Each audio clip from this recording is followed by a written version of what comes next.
The bracket is out, and we are here to discuss. How's everyone doing? I'm Daniel Gillman, the voice of Purdue Volleyball. And this season, as we were building up to the bracket reveal and the NCAA Volleyball Tournament, I thought, why don't we add a little bit of flavor and get a little bit of opinions and some breakdowns online? So I reached out to a beautiful volleyball mind in Ed Strong. Ed, thank you so much for joining me here for our bracket breakdown. Ed is on season 4 running the NCAA Volleyball Scores Twitter page. If you don't follow him, you need to, because this is the time, the perfect time, Ed. It might not be December, but it feels like a little April Madness is in the air. Yeah, no, it's exciting. Thanks for having me on. This is fun to do. I'm particularly excited this year because certainly it's disappointing not to be able to have, fans at home arenas, but it also means they're going to overlap a lot less. So we're going to have no more than 4 matches going at the same time, not like 13 or 12 or 14 at a peak time, which is kind of what normal like first round weekend is like. So I can actually follow some more stuff because it's gotten to the point. This started as just kind of, I'm just going to randomly. I was like, the lack of an actual live scoreboard that worked that I could find anywhere. Yeah, but especially for sports. Especially for sports like NCAA volleyball. I know softball is one that very recently added. D1 softball has gotten a good scoreboard for that. There's some you can certainly find some daily results after the fact, but it's like really there's not a good like scoreboard. And obviously my Twitter page doesn't function as a scoreboard, but it's can act like a kind of a replacement for one, and bring attention to that. But yeah, no, it's certainly gotten a lot bigger than I thought it would. Oh, it's been fantastic. As as a fellow play-by-play broadcaster in volleyball, it's great to just pop on to Ed's Twitter page and just be able to scan, especially in the Big Ten, when you're always wanting to know what Big Ten teams, what top 10 teams may be on, thin ice on a certain day. So without further ado, let's jump into these top 16 seeds. Ed, first of all, I thought ESPN did a fantastic job with the reveal show this year. Sam Gore, Christine Williamson, Salima Rockwell, they did a great job. Compared to, I think, usually they did a great job. I'll be honest. The years past, it's been a little shaky. The production was okay. It was a first time for Christine, so I have to give him a little bit of credit. I think that it's very tough to host a show like that, and especially in a format where you have to kind of jump forward and jump back and the teams are jumping up on the screen while you're standing there. I know they get a lot of beef online and you're the king of volleyball Twitter. So what was the reaction from this year's selection show? Not good. Christine was great. I did not mind that. I thought she was fine. I've considering how much I like Salima Rockwell as a commentator. I don't know. I wasn't as big of a fan of her on the selection show. The committee chair looked totally lost. Okay, we're gonna get to that at the end. That was embarrassing. His first 4 and his last 4 in. There's all. Yeah. He's like, why don't you just tell it for us? We're gonna have a little bit of fun. Ed and I are not going to keep it totally serious, but right off the bat, we've got to go through some of this. The Big Ten got a lot of love, and I am a Big Ten bias, and you are the West Coast bias. So I think we merge kind of perfectly here. This is my 3rd season broadcasting for Purdue. I didn't expect Purdue to end up where they did, but let's start at the top. I don't think the top 5 or 6 was a surprise to anyone. It starts with Wisconsin, undefeated season, but a lot of COVID cancellations, 13-0 for the Badgers, the defending runner-ups. Then you got Kentucky, the Wildcats at 19-1, their only loss coming to Florida, best ranking that they've ever had as a 2 seed. Weird, that they won't be hosting a regional, so kind of an odd year for these top 4 teams. Minnesota 3, Texas 4. The Longhorns were dominant all season long, beat Baylor 4 times, including just last week. And then, unfortunately, they did get that hiccup against Rice, who did make the tournament. We'll get to them in a minute. And then Nebraska 5 and Washington 6. You're a dog pound guy. You write for UW Sports. What did you think of the first 5 or 6 teams? I personally wasn't surprised. The right 6 teams got them. You can talk about Wisconsin's COVID cancellations all you want. That the fact that they were even able to beat a number of good Big Ten teams without losing when no one did the same in I mean, the only other teams that went unbeaten in the entire country, the best one would be Western Kentucky. There's no argument for anyone else at one. If they had lost once, then, possibly you could see something, but no, without a loss, there's no other argument. Kentucky at 2 made a lot of sense. There was no real contender to 1, in my opinion. Kentucky 2 made the most sense. I had the order in 3 through 6 a little different, but I did think they were all pretty close. And I thought that although there certainly have been years where they have had 2 teams from the same conference aligned across from each other earlier than it had to be, with the opportunity to have a scenario where they wouldn't, I didn't see any way that UW and Texas would end up opposite each other, just because that would also mean Nebraska and Minnesota would end up opposite each other. So it was basically, well, okay, either Washington or Texas will be aligned across either Nebraska or Minnesota. As a Washington fan who's seen enough of Nebraska, I was definitely rooting for it to be Minnesota, not for even from a think you have a better shot against them, just like we've played Nebraska enough. But yeah, but I thought it was fine. As I said, I think Minnesota got a little favorable at 3, but that said, they got a 6 in Washington that I think is a little low. And then a lot of it all kind of ended up balancing out. I have compared to things the committee did elsewhere and has done in past years, I have no issue with the top 6. And so what we'll do is we'll break down, the other top 16 seeds. I'll go through them here, but we'll really dive in their specific brackets. But I will say that without the travel situation, the committee didn't put teams in opportunities to play against local rivals too early, right? You could have seen Western Kentucky and Louisville facing off, or even Purdue. There's a lot of teams that Texas State finally got to play someone besides Baylor in Texas. Yes, I was very much hoping they would do that, and I'm glad they did.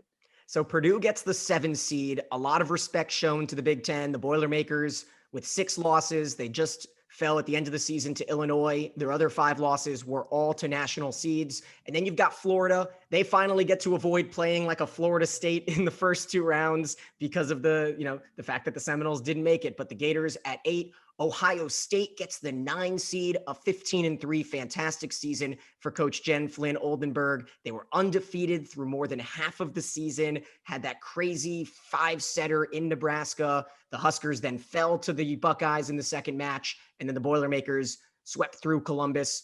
Oregon gets the 10 seed, showing a lot of Pac-12 love. You'll see that later in this top 16 as well. Louisville and the ACC, I'm not sure that I had them this high, but really good job by Coach Danny Busboom Kelly to get Louisville where they are, and the ACC finally getting themselves a little bit more recognition here in the NCAA tournament.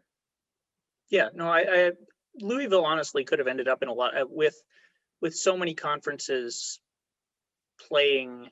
I mean, you have Pac-12 of the top conferences, Pac-12, Big Ten, SEC played 0 non-conference. The ACC played a handful of games, and a number of teams didn't play them at all. The WCC played literally 2 matches, I believe.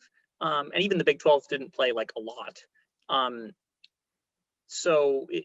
There's a lot of things where you have to go off previous precedent and then off of just like what the precedent of what they've set for the conference, and off of just eye test, which is really hard when you're just, trying to do that for an entire season, not just like, okay, we're comparing these 2 specific teams.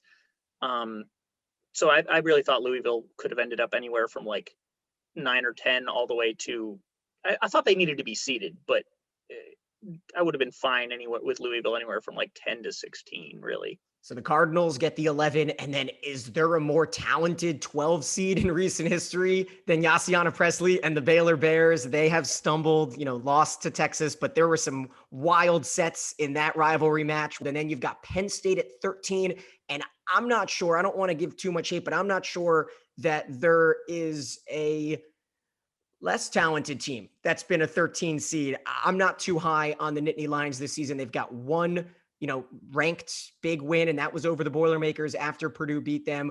But they obviously had huge chances canceled late against Wisconsin and Nebraska. Then you've got the flurry of the West Coast, right? You love the West Coast, Ed. We'll talk a little bit about this here. Utah 14, Washington State 15, BYU 16.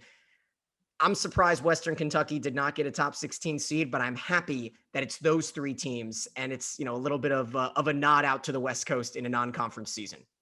Yeah, I think BYU at 16, personally, I think BYU at 16 is pretty ridiculous. I think that they've earned a lot, significantly higher than that. Utah and Washington State at 14, 15 is about right for me. And I thought some of the other teams that didn't get a seed, although I did pick Western Kentucky to get a seed, I think they were on the fence for me. I don't mind that one as much. But the fact that, and I mean, I don't know who you want to call it a bad draw for, it's really for everyone, but the fact that although UCLA was the top unseeded team, they get to play BYU, the fact that BYU actually got the top worst seed, and then the fact that Wisconsin has to play one of them, despite being the number 1 overall seed. I don't like any of those matchups any of them. I like all of the matchups as a volleyball fan, right? Well, like, sign me up for BYU. Yes, no, it is exciting, but as a volleyball fan versus like putting myself in that coach's shoes, I don't like BYU's draw at all. Utah and Washington State, I think are in approximately the right spot. I think that made a lot of sense.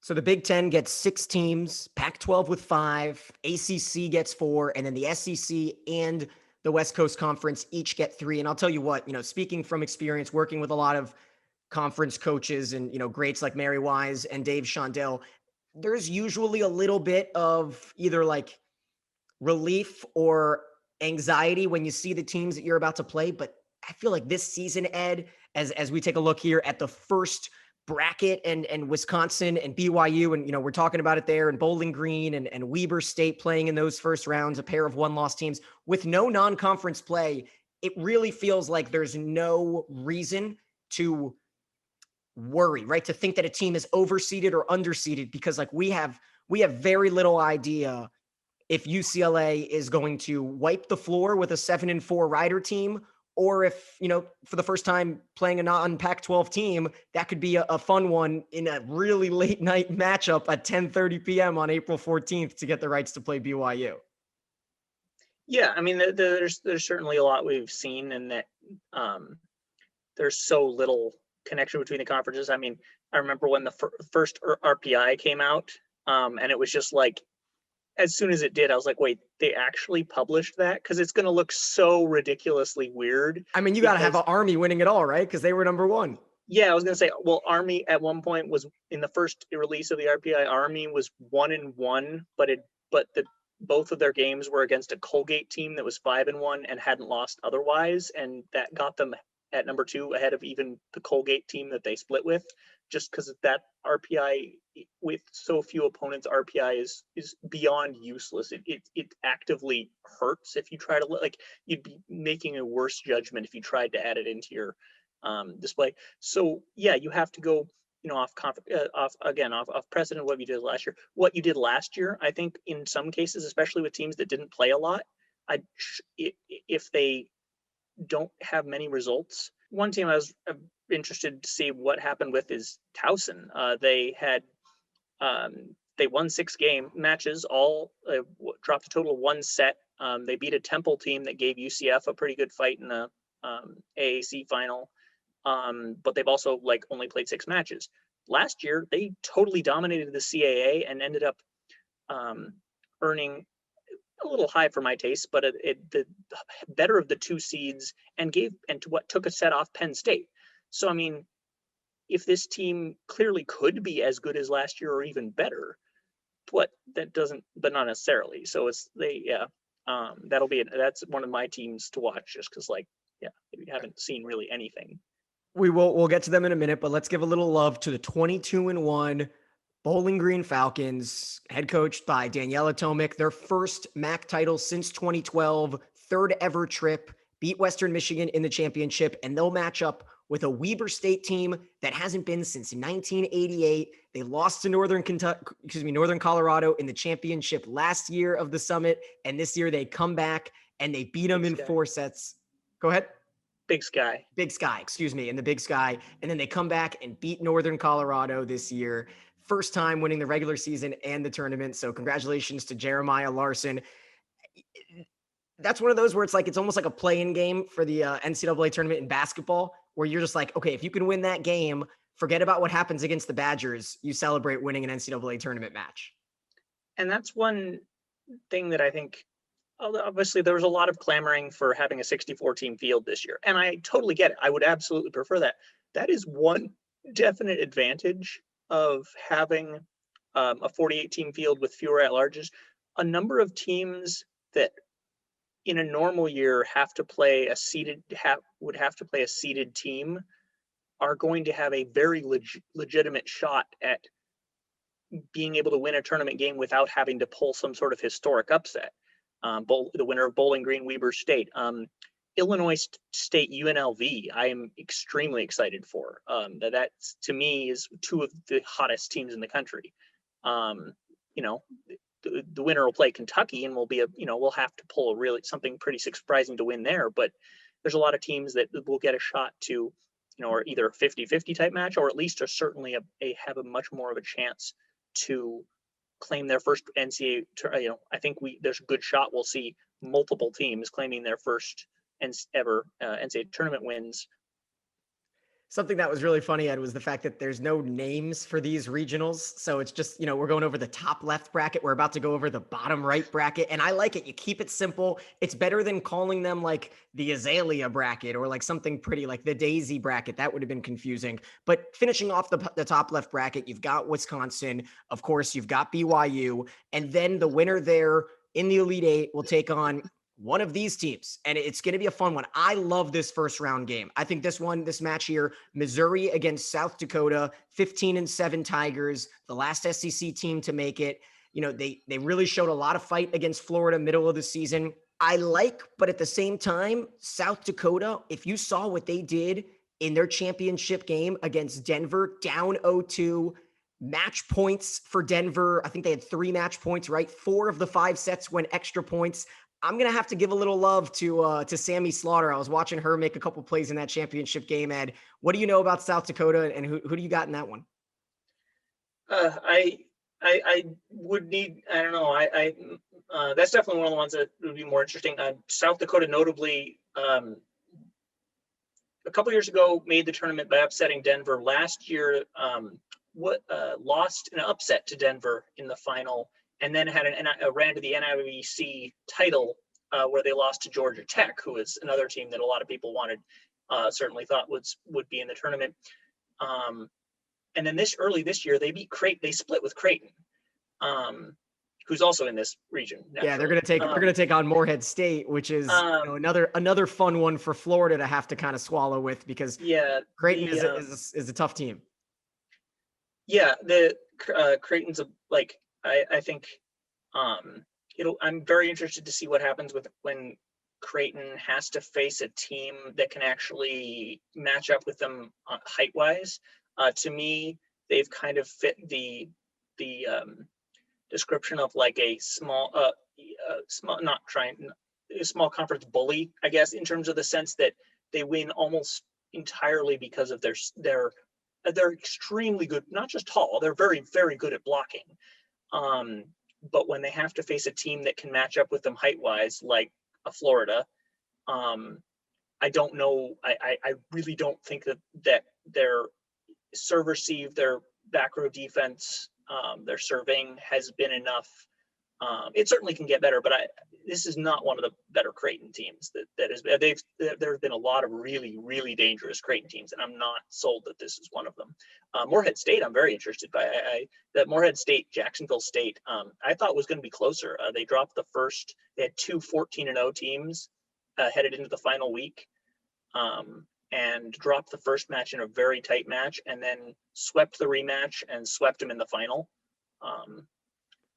And so, Morehead State making their first tournament since 2013. They won their 5th title against Jacksonville State. That was in the Ohio Valley. But you take a look at Creighton, and yes, this is a little bit of a down year for the Big East. They got the avenged win against Marquette, the representative last year that went to West Lafayette. made it to the second round of the tournament against Purdue, but Marquette did beat Creighton in the regular season. Coach Booth over there in Omaha, I'm sure she's going to be rallying the home faithful to make sure they can get as many as possible to pile into the convention center if Creighton can move on and face Florida. Let's just move ahead real quick. Let's talk Ohio State, Florida for a minute, because I'm not sure there is a match that I am more anticipating in the third round, assuming some chalk, than a young, athletic Ohio State team that I have seen twice in person, and then a Florida team that, as an alumni, I watch a lot of Florida games, and those are just two extremely exciting teams, Ed. Yeah, I thought it made a lot of sense where that was. I think Ohio State was certainly, Big Ten in general got a lot of love. I think Ohio State landed a lot, kind of where I was thinking they would. As did Florida. I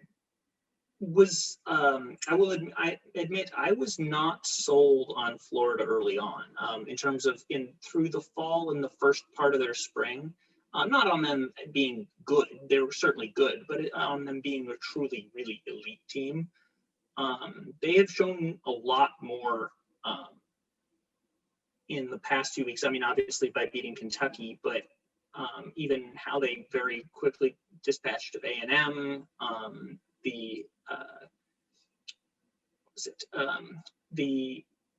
it looks like they're a different team from what they were in the fall, and I think that was a big kind of a big boost to have. Ohio State, I mean, at this point, I don't know if I can pick anyone besides Jen Flynn Oldenburg for like National Coach of the Year. I don't think there's much of an option to pull off what they did. To be able to split at Nebraska, especially after having the emotional 5-set loss in the first match, and to come back and then win was pretty remarkable. Of course, beating Penn State twice, the first one rallying from way down. Their libero, Kylie Murr. Kylie Murr is it's crazy. Nothing hits the court. And if you watching have not seen Ohio State play, April 15th, noon Eastern time, it's going to be, and Purdue doesn't play till 3:30. That's one of those where it's like, I am zoned in. Londot on the right side is just one of those freaks. It's like early levels of one of those players that you just know is going to be around and giving at least Purdue, and I can speak from experience, just a pain from the right, and then Raider in the middle. And the one thing that I think Oldenburg has to figure out here, Ed, is that second left side, right? They've got the international star, first left side kind of situated, but then Janasia Moore had such a good season last year, as did Gabby Gonzalez, but they're kind of rotating, based off of the hot hand recently. And so if they can kind of figure out, and same with Purdue, that second left side, if they can figure out one and stick with her, that could be a chance where Ohio State spoils what a lot of people might want with a Wisconsin-Florida rematch in the Elite Eight. Yeah, I would like Florida's chances probably a little more. I think but I think all of them are. That certainly would be a tremendous match. I'm very interested to see. I saw Ohio State. I wasn't able to see their match against their matches against Purdue. I had seen a lot of them early, and I was busy the weekend they played Purdue. Was interested to kind of dive more into what happened there, but yeah, no, certainly the team that I saw at Nebraska, the team that was probably the biggest time I've seen them. It's amazing because although they started out so well record wise, for a while, okay, this is just building up.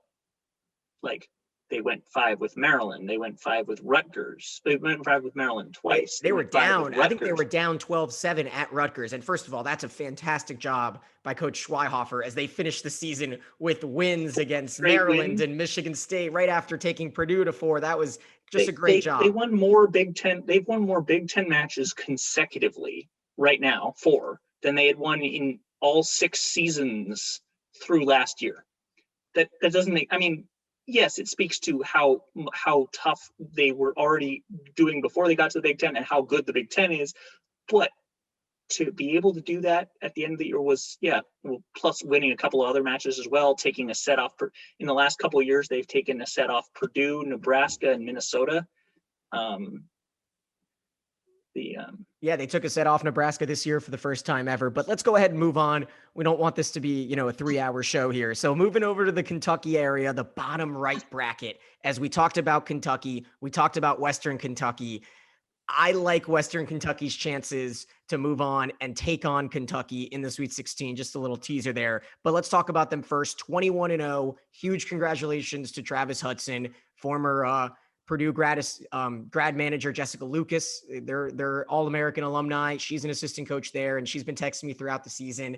The transfer setter, Nadia, Dudene, she's been great. It's their 21st straight season with 20 wins. Rice gave them a good run, though, on Saturday, April 3rd, in their championship. And I don't know. I think they're going to take care of Jackson State, a MEAC representative, a team that played 11 matches SWAC, because of COVID. UAPB, I think, was going to be Arkansas Pine Bluff. Yeah. Yep. And then Jackson State, they won the regular season, so they gave it to them. So congratulations to Rose Washington and the crew there at Jackson State. I know that, who's the football head coach? Deion Sanders? Yeah. So is the football coach at Jackson State now. Yeah. So that's given Jackson State a little bit of love nationally. But from a volleyball perspective, they've got a late night one. I'm not sure how many people are going to stay up or how late that one will go against Washington State. But on the other end, tell me about Illinois State. What do you like about the Redbirds team? They're going to take on a 12-0 UNLV team for the right to play Kentucky. Yeah, this is what I actually missed it initially because it's the last thing they revealed, and I was so intrigued by what had dropped just before that. Though how excited I was for a potential Western Kentucky Washington State matchup, that I then missed the fact that UNLV has been pretty much rolling through the Mountain West this entire year, and Mountain West is not a bad league. It's a league that in some years has had at-large teams, including UNLV a few years ago. Colorado State has normally run that league. They had graduated like almost their entire team last year, and although they ended up finishing in third, they were not the same early on. But UNLV has cruised. When they played a Boise State team that was rolling, they pretty much ripped them apart.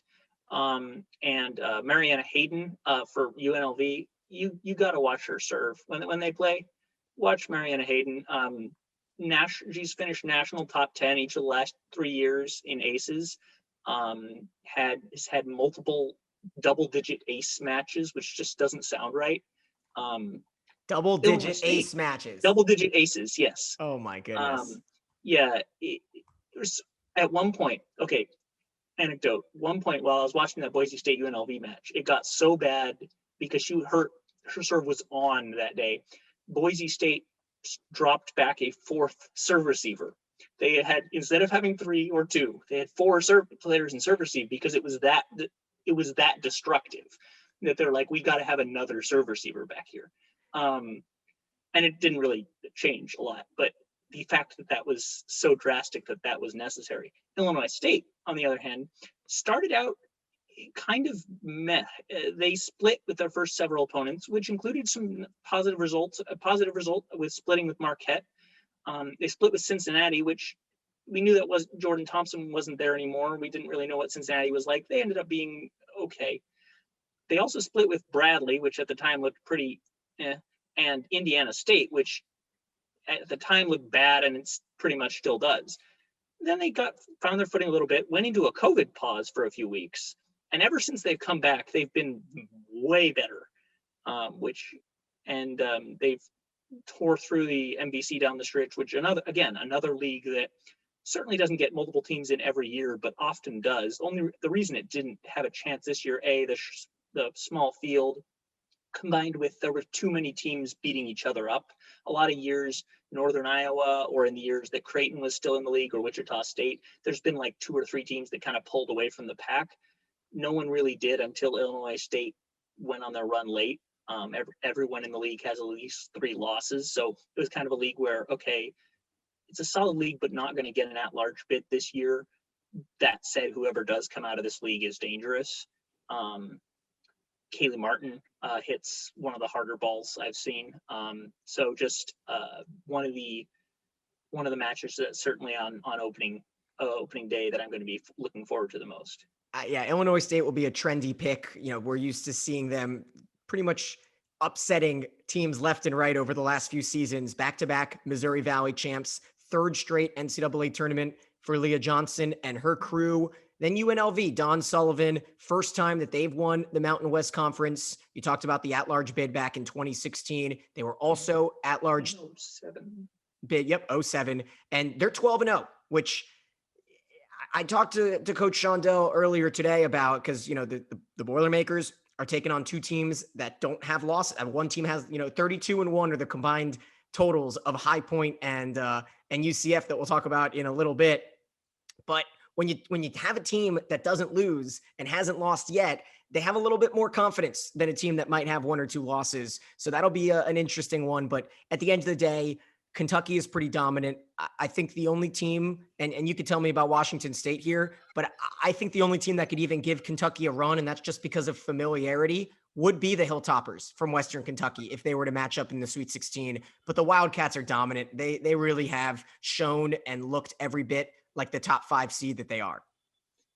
Yeah, Kentucky in particular, the offense has been to the point that you can kind of run a clinic. I mean, it's like they've been running a clinic for young players just while playing games, while playing their matches. Madison Lilly is as good as it gets at the setter position. To have a player like Leah Edmond graduate and somehow get better is remarkable. But it is true. They are better. And I'm really, really intrigued by Washington State and Western Kentucky. I probably am leaning to the Hilltoppers, but either way, I think it is a tremendous matchup. Biggest thing is Washington State going to be back at full strength and not like the team that kind of limped into the finish.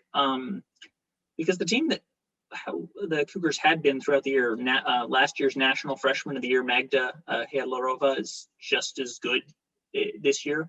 That block is not fun to run into. Yeah, you mentioned the stumbles for Washington State. They lost to Arizona in their finale in 3 sets. But if there's a coach that's going to right the ship, and you mentioned, the health coming back to it, Jen Greeny, it's good to see Washington State kind of getting back into form here at the end, because you never like to see a team limping. But I wouldn't even consider, 1 loss at the end, kind of like with Purdue, or even, we've seen a couple teams kind of have, like Oregon lost to Arizona State right at the very end. So those hopefully, and I'm glad to see the committee not really hold the team too accountable. Washington State could have easily fallen off that byline, as and been an at-large just because of a loss, and they weren't. Yeah, the previous week they were unable to play Washington in the 3rd to last week, and then played only the 2nd match of what was supposed to be a series at Utah, and were significantly shorthanded, and Utah won pretty easily. And then played Arizona, dropped a set in the first one. And Arizona's a lot better than expected. That's not a terrible loss by any means. Arizona ended up 1 match under 500, and in a year where the NCAA did remove the requirement to be over 500, if in a hypothetical 32-team bracket, might have made it in. It's certainly not a bad team by any means. Sophia, one just, outside the tournament, one name you're going to hear more about in the future. Sophia Maldonado Diaz for Arizona is the real deal. Nearly single-handedly took down Washington back in the 2nd week of the year.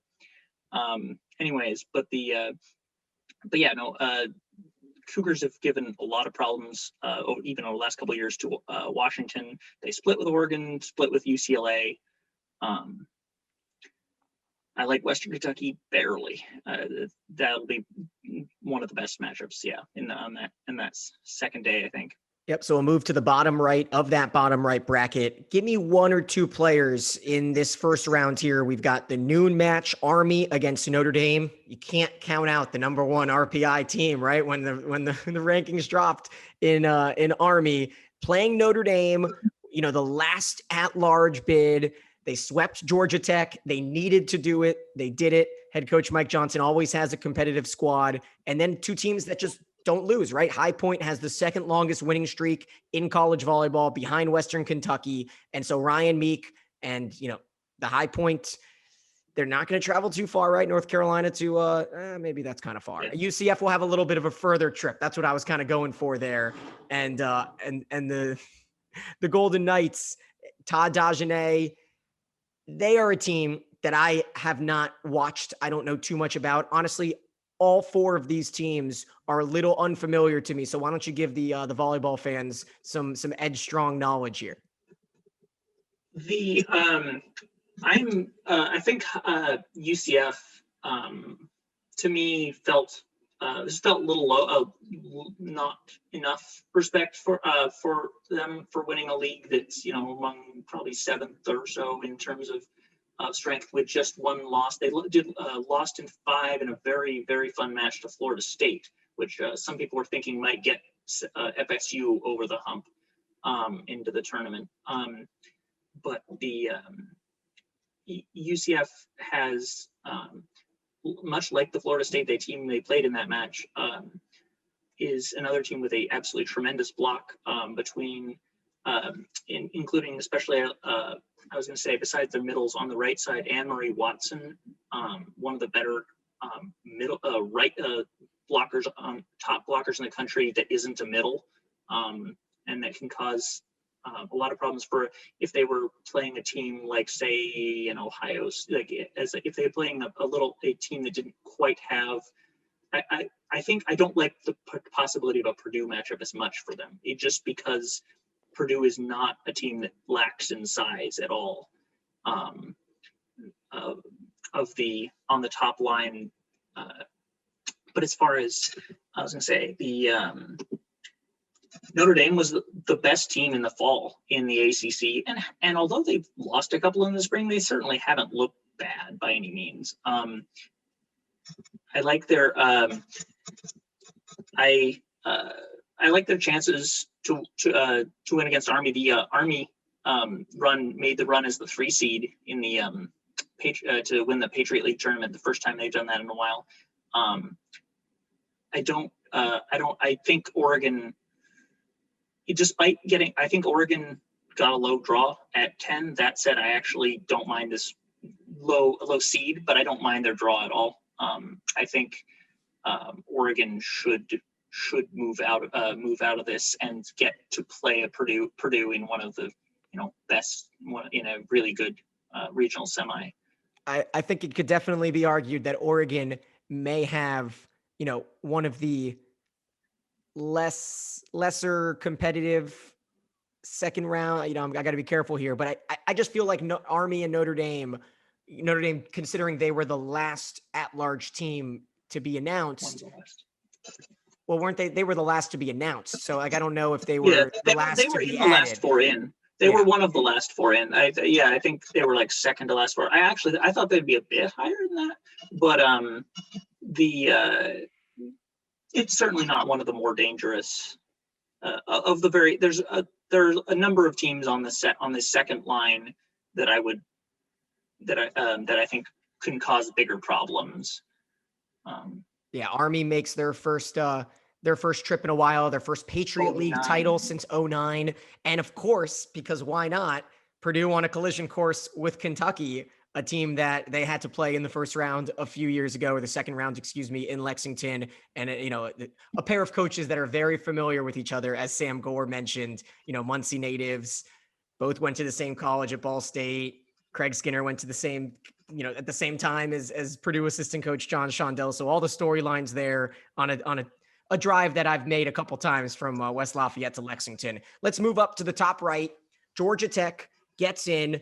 They had the clutch finish to their season that we discussed, where they didn't have the clutch finish to their season. Notre Dame swept them. Louisville swept them over the last few weeks, but a good enough first half, right? For Georgia Tech there in the fall, a 13-4 record. Lipscomb is a tough matchup. That's not something that is to blink at, because Brandon Rosenthal's team, they are talented this year. Samantha Rubal helped lead them for a comeback win over Florida Gulf Coast. They were down 12-5 before an overturned call. I was watching that one on Saturday, and it's just a talented team in Lipscomb up against another talented team in Georgia Tech. A coin flip for me. Yeah, Georgia Tech was very good in the fall, and then was unable to, as I said, they play in matches against Pitt, Louisville, and Notre Dame. Wasn't able to get a signature win in the spring, but never had anything resembling a bad loss. They were my one of my last few teams in.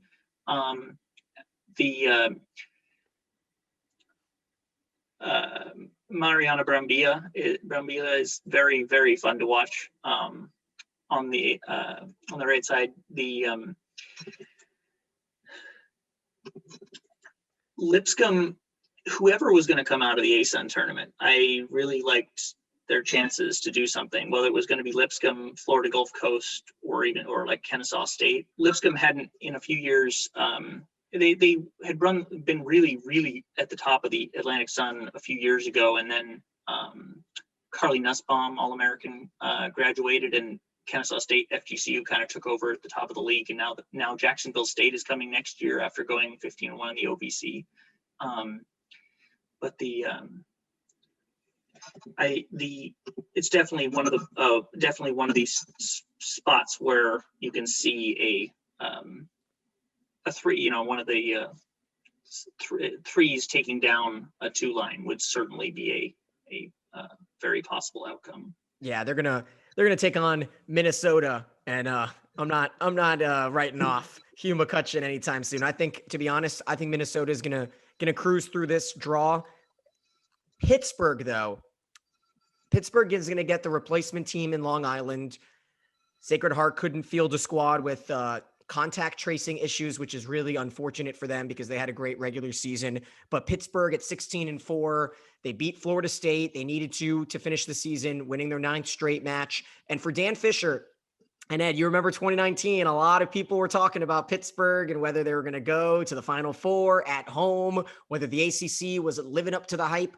I think a 16-4 season, I think Pittsburgh gets a pretty favorable draw here. If they can take down Long Island, they'll play Utah. I think this is right about where Pitt was going to land. I think near a seed, but not with one. They've been extremely good in the spring. 12-0. They have been emphatic in a number of those wins. It seems like seasons ago that they went 0-2 against Syracuse, but that's what keeps them from getting a seed. Remember all that overreaction when there was no other volleyball to watch? Yeah, well, yeah, and I mean, and it's still meaningful because, hey, if that series just like never happens, Pitt probably gets the seed. But it certainly doesn't have a lot of impact on how well they're playing now. Long Island, I was really disappointed. I didn't even see that match was unable to be played until like I was about to check on Saturday, and I was just like, oh, the team that went 10-0 in the NEC had to pull out. So you have Long Island, who's made multiple appearances in recent years. They came to Seattle a couple years ago. Okay, so a tournament, philosophy there, but I mentioned Minnesota, and just my opinions here. You've got Washington, your bias. We're finishing up the top right bracket. San Diego is a good team. That's just jumping at me. If I were to make a bracket, which I won't do, I don't do that. But if I were to, I don't know if I would hate going with San Diego upsetting Louisville in the second round over there. It just has those feels to me, like when you're in tournament time and you find a vulnerable seed and you see a team like San Diego that is very talented, in my opinion. They've got Roxy Wiblin, who every time I watch them play, I really have seen 3 or 4 San Diego matches, but against Pepperdine, she was phenomenal. I think she had 20 or 21, 22 kills, something like that.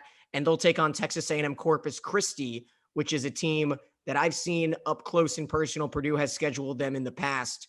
And Southland title beat Sam Houston in 5 sets as the 4 seed, which is nice for Coach Steve Green, but I'm not quite sure how much magic they have in them against a talented Toros team. Before beating Sam Houston in 5, they to get to that final against 2 seed Sam Houston, they had to beat Stephen F. Austin. That was the second loss for SFA in the past 3 seasons to anyone in the Southland. And they did it in a sweep, which was really remarkable. I mean, SFA this year is not at the level they've been in the past few years, but it was still a big win. Yeah, then you got Towson. You've been waiting for the Towson matchup. So we got it now, Ed. Towson against Dayton. Dayton Flyers, they played really well this season, right? 13-match winning streak. They lost the first match of the season. They beat Wright State in a match that was scheduled like the day before, which was highly touted in the Dayton area, and a Wright State team that is very good. I like Tim Horzen's team. They made it to the NCAA tournament last year. They played in West Lafayette, so I got to watch them play Marquette in a match that I don't think they are happy with at all, if you were to go back and rewatch that one. So Towson Dayton, what do you think? The Flyers are definitely dangerous. They dropped to fell to St. Louis in their opener, who ended up won a lot of other matches and finished fairly high in the A10, but yeah, got that big win over Wright State. That was a very fun match to watch. And they've got lots of tourney experience. They've been here, Dayton, dating back to when Kelly Sheffield was there before he was at Wisconsin. Dayton, I mean, obviously different players and whatnot, but this team has been there most every year.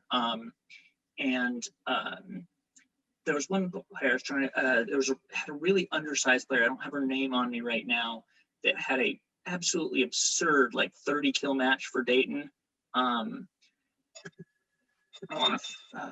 me know when you get to that. But, what we're going to do is throughout this week, folks, and volleyball fans and anyone still listening here in the second hour of this breakdown is going to love this. Throughout the week, I'm going to sit down with beat writers, with journalists, with play-by-play broadcasters from all 48 teams. Hopefully I can get to all 48. I'm at about 25, 28, but Ed's going to be the UW representative. So we're really going to go in detail about this specific region. You can get that stat for me then, unless you pulled it up now. But the team that you were nervous about and the team that you were excited to see, of course, Towson may be the team that your Huskies face in the second round. So that's the top right. And we finally have made it to the bottom left. We're going 1, 2, 3, 4, and we're in the Texas area. Of course, Rice is going to sneak around the Texas area. That's not an accident in any means. Really happy for Rice to snag an at-large bid. A team that I think was definitely sweating Selection Sunday. They beat Texas. They have 5 losses though. They weren't able to take care of business against the Hilltoppers, and they'll take on North Carolina A&T, a MEAC champion that took down Coppin State and making their first ever trip to the NCAA tournament, had a phenomenal 5-set semifinal against Delaware State. I think this one could be a little lopsided. I think that could be the case. Unfortunately, I really did at the end of their matchup against Western Kentucky. I was sad to see that Rice there was one really, really bad call that went against Rice in an unchallengeable. It was 22-21, right? Yeah, I remember. There's a touch. No, there wasn't. Side note, I get not having a billion cameras for financial reasons. If I can see it on the very video feed, that should be reviewable. Just use the ESPN cameras, right? Yeah, you literally certainly some calls that would get missed, but you can at least fix things like that. But they also kind of made a lot of mistakes to make it happen down the stretch. But this is a team that gave Western Kentucky their best fight. They took Baylor to 5. They beat Texas again. The real argument for Rice potentially not getting in was in the first 2 weeks without their second best player, middle blocker out of Kunle. They split with Houston, who was a kind of fringe at-large team that faded down the stretch, and lost twice to SMU, which didn't really look good. But once they've had her back, they blew through the Conference USA West, and then, as I said, had those 3 good battles with a win over Texas late. I think this is not only for Rice to make the tournament, they probably should have made it. It should make it. I like it, but this is a tremendous draw. I love this draw for Rice. Absolutely. To not only make the tournament, but to do so against a 13 seed who I don't even think deserves a seed is an absolutely amazing. And not only that, but if they advance, the likely 4 seed they'll play is Texas, a team they've beaten. I think Rice fans have to be thrilled with this draw. I mean, certainly nothing's in stone. Yeah, let's certainly. I was about to say let's halt for a minute and just remember that Penn State still has all the 5 stars, right? It's the same kind of conversation with basketball where it's like on any given day, I think the Nittany Lions could go to the Final Four, but they definitely could lose in the second round. No, on the other side, Wright State, a team that I was going to be a big fan of no matter what their draw was. I'm a little less of a big fan now because they have to play Texas if they can get by Sanford. Sanford won their 3rd straight SoCon title, swept Mercer. They're not a bad team, 15-3, but I've broadcasted a couple of Wright State matches. I saw them play against IUPUI this season. I saw them play against Purdue in the first round of the tournament last season. Great for Allie Matters to finally be able to get that automatic bid by winning the conference tournament. It's one of those dumb rules where it's like if you win the regular season but not the conference, that happened to them last season, but they got the at-large bid, and their only loss of the season is to Dayton. I love Nisa Baker. I think Lainey Stevenson is one of the most talented setters in all of the mid-majors. I'm in on Wright State. I think they can give Texas some fits. Yeah, no, I definitely can get in on the taking a set or at least making Texas really work. You want to see very good overall team defense. Watch Wright State. Just blocking, not the tallest, but very good fundamentally. Jenna Story leads the entire country in digs.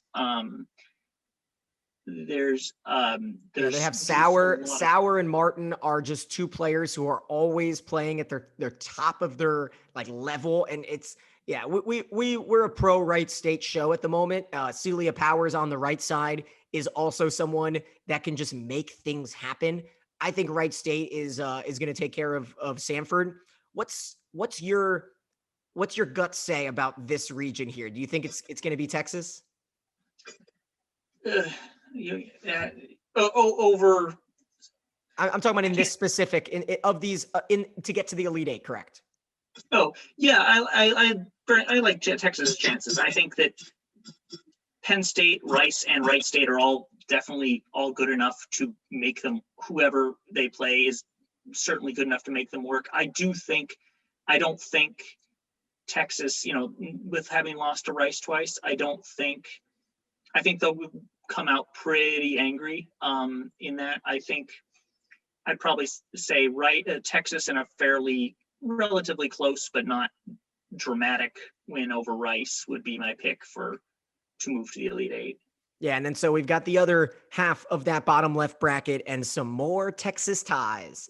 Texas State against Utah Valley to see who can take on the hometown Nebraska Huskers. Nebraska gets a 5, and it's one of those 5s that I think they get a tough draw. I don't think Nebraska gets a friendly draw by any means because I think Baylor is an extremely talented 12 seed. Yeah, no, Baylor certainly had some struggles down the stretch, talent-wise. Absolutely, it's a lot of this is the same team that had the number 1 overall seed last year and went to the Final Four. They miss Shelley Stafford in the middle. Kara McGee's very good as well, but I really feel like offensively that they miss having a big offensive presence in the middle. They got some wacky results down the stretch. They probably should have beaten Texas at least once, given how close 3 of the 4 matches were. Texas State, who's also in this group, is certainly not a bad loss. It worries me a little as far as how much they could challenge, but I think it has more to say about how Texas State is not a fun draw. This is for whoever was going to get them. They lost enough that they needed the Sun Belt title to make the tournament. But that said, they certainly are capable, having recently beaten Baylor. They've gone to in past tournaments. There's a very consistent presence where they're if not favored in the first round, at least absolutely have a good shot to upset someone. So with Nebraska, Nebraska gets the 5, but against Texas State in the first round. I'm not even sure Baylor gets to Nebraska though. I really like Pepperdine. I was going to mention that. So first, hold on. Utah Valley making their first ever tournament trip, swept New Mexico State in the Western Athletic Conference. Want to give them a little bit of love. I do want to mention something. UMBC, it's one of those teams where you never know what's going to happen, but Pepperdine, I don't want to overlook UMBC, a team that is making their first trip since 1998. They were down 2-1 to Albany. They split the regular season, had a phenomenal match by Paige Krennick, who had the game-winning kill, and 20 digs, always something that steps out. But now I'll give you the floor for Scott Wong's crew, because Rachel Ahrens is must-watch television, right? Because I've seen a little bit of Pepperdine, as I mentioned earlier, but a West Coast volleyball is on just too late for me, Ed. It's nice being on the West. I like it's definitely the best place to be for sports fans, just in general. Rachel Ahrens, Shannon Scully is on and off offensively, but makes them dangerous when she is on. But defensively is one of the better outsides in the back that I've seen. Transfer from Utah. She was with Utah her freshman year. Has played Pepperdine since, closer to home. They in the series with BYU earlier this year, they split, but split doesn't really tell justice because they absolutely sliced apart BYU in the Couldn't first have been round. More one-sided, right? I was watching that. And then one. The second match was very close, and they lost close. And I think at this point, BYU was able to pretty comfortably beat a San Diego team that Pepperdine had a pretty straight split with, each winning in moderately close 3-1 wins. But as far as dangerous teams on the 2-line, Pepperdine is atop my list. And given that Baylor is certainly very talented, but has been streaky, that's probably one of my unseeded teams to advance. Yeah, it's going to be really hard for me to pick against Nebraska in Omaha. It's just, but Nebraska, Texas, sign me up for that. Texas State. And so this is the last thing I want to talk to you about before we get to the last 4 in and the first 4 out. The 2 names that jumped out to me right off the bat when it comes to getting loose, because that's something that a lot of teams are going to be dealing with, right? No first round matchup for the top 16 seeds, where a team like Texas State, which is the first one that jumped out, and a team like Western Kentucky, they might have a little bit, I'm not sure Utah Valley and Jackson State are going to challenge them. And if anything, they're going to loosen them up and get the team, because what do we have? 11 days from when we're recording this on April 4th is when the second round is going to occur. And I'm not sure what coaches are going to do. Do you scrimmage? Do you this? So I think Texas State and Western Kentucky and every single first round winner is going to have that minor advantage where they're just a little loose. But of course, Nebraska is going to have a major advantage of Big Red Nation. Yeah, no, it's a good, I think you can make a pretty good argument, especially for some of the lower seeds that, sure, X team got a seed or didn't. There's a reasonable argument you can make that some of the teams that didn't get seeds but were pretty close, Western Kentucky, Pitt, UCLA, may be better off getting in a match, because not only obviously have teams not played since there's a what you said, 10-11 day gap, and some haven't played for a week before that. Penn State, by the time they play, haven't played in almost a month. And Rice is going to be coming off of Western Kentucky and Baylor and Northern Carolina A&M, which I'm not sure they're going to provide too much of a drama in their first round. So yeah, that's Those are three definite upset alerts with Rice, Western Kentucky, and Texas State. And there's no doubt that those are three teams that have all proven that they can win matches. Yeah, I like the chances. I was going to say, I think it'll be tough for them against Texas State. The one thing I will say, Utah Valley, that was, if you, I don't know if any of you seen the end of the, they were able to upset New Mexico State, who almost always runs the WAC. And tournament was moved from Las Cruces, New Mexico to Orem, Utah, because they weren't sure if New Mexico was going to be allowing matches at all due to COVID restrictions. The end of that match was both very well played, but also just, it was chill. I got chills. That was a really fun one to watch as Utah Valley secured their first ever bid. So that's fantastic. We've talked about the bracket. What we're going to do is Ed and I are going to come back in a few days and really try to dissect the next couple rounds and make some predictions. And, once we've done a little bit of research, give our guesses and maybe some things that we're leaning towards. But let's finish it here with the first four out, because this is something that I don't know about you, but I'm not sure that we should know this. I don't know if it's always a good argument to make. Do you want to know if you're a first four out team, or do you not want to know?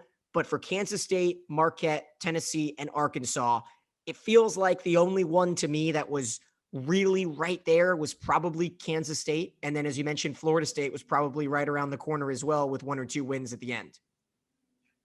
Yeah, I mean, for me, when I was kind of laying out my bracket, I wanted to put in 19 at-large teams, everyone that actually made it, and Florida State. Marquette, to me, Kansas State was my third out. I was looking at Florida State, Marquette, Kansas State, and then either Arkansas or Tennessee, probably Arkansas. But yeah, I don't.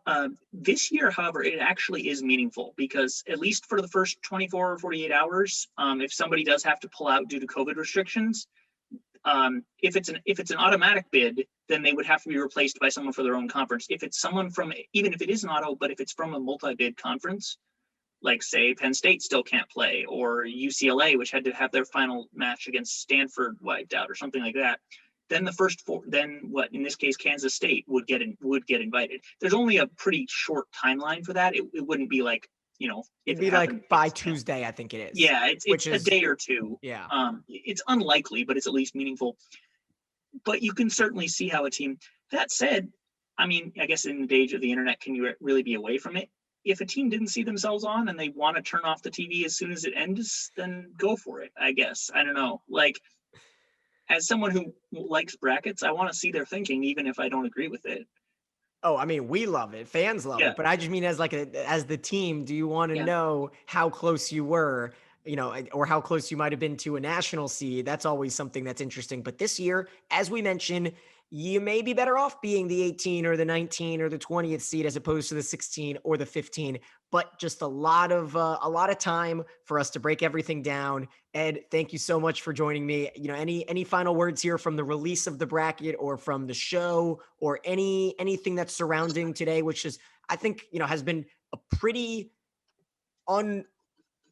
undisturbed bracket reveal, right? No one was devastated. I don't think there was anything crazy that happened, right?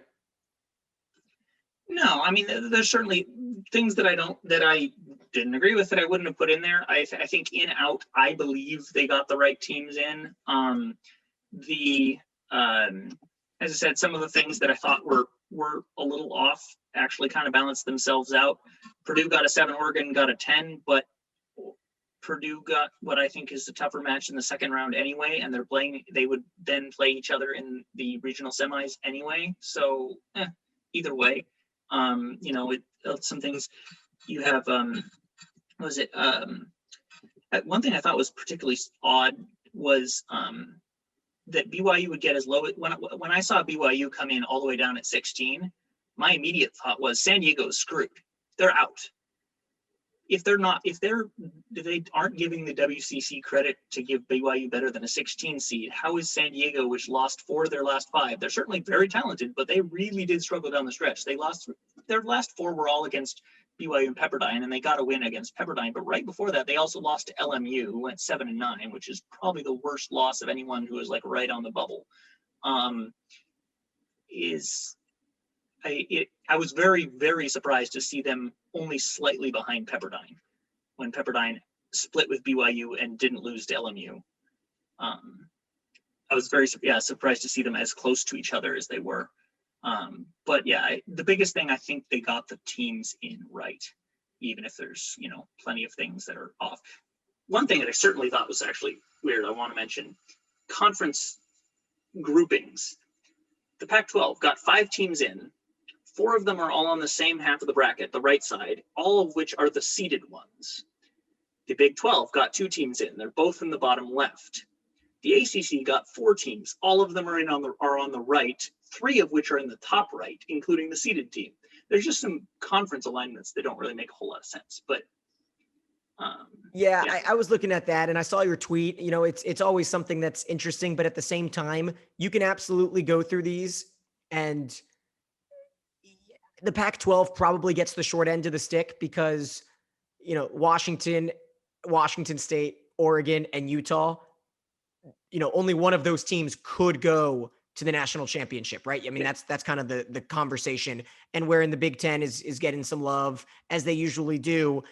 But it's also, I think, because, when you watch the volleyball itself, the committee was clearly more impressed with, and all season long, the coaches as a whole were a little bit more impressed with Big Ten play. But that's the beauty of this, right? I mean, a Big Ten team could go down in the first round, in the second round. Well, actually, can they go down in the first round? I don't think there are any Big Ten teams that are in the Penn first round. State was the only one in the discussion too. So that is, it's really unfortunate. The coronavirus had to, mess up so many teams, but that would have been something that would have had Ed and would have had a lot of Big Ten haters up in arms, because you look at like even a decent Michigan season might have put them on the bubble, right? And then Northwestern was 2-0 and 2-1, and then they had the rest of their season pretty much completely shut down for 4 or 5 weeks. There are a couple Big Ten teams that, could prove some havoc coming in the fall, but with 48, I think 6 is a good number. Yeah, I mean, I think the best team by performance after the ones that got in was Illinois, not Michigan. What 11 losses all to national seeds, and so many of them close. So many of them close. Given how close they were, if they finish off a couple other ones somewhere and are 9-9, given how much what the other Big Ten teams got in, that they would be, I would think they're in. Or if they just had a non-conference season where they were able to do some other stuff. Or if Northwestern and Michigan State play and they finish the season, what would that have been?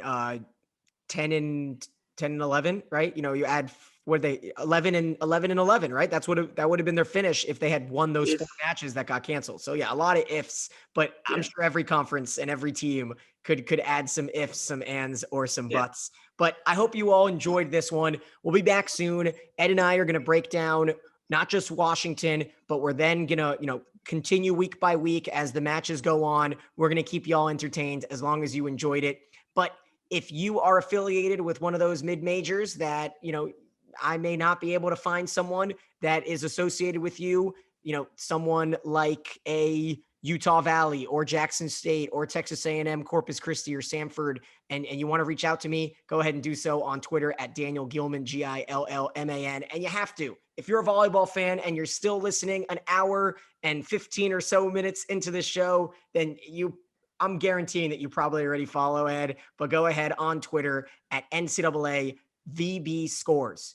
NCAA Volleyball Scores on Twitter.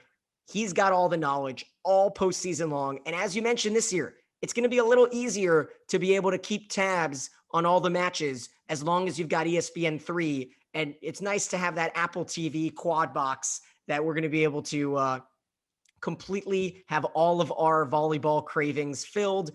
Got a little bit of time until that. So make sure that you continue updating your brackets and your upset picks and everything, and go ahead and tweet at Ed or tweet at me any questions you have or any suggestions for our next episode. This has been a bracket breakdown. He's Ed Strong. I'm Daniel Gillman. Thank you so much for joining us.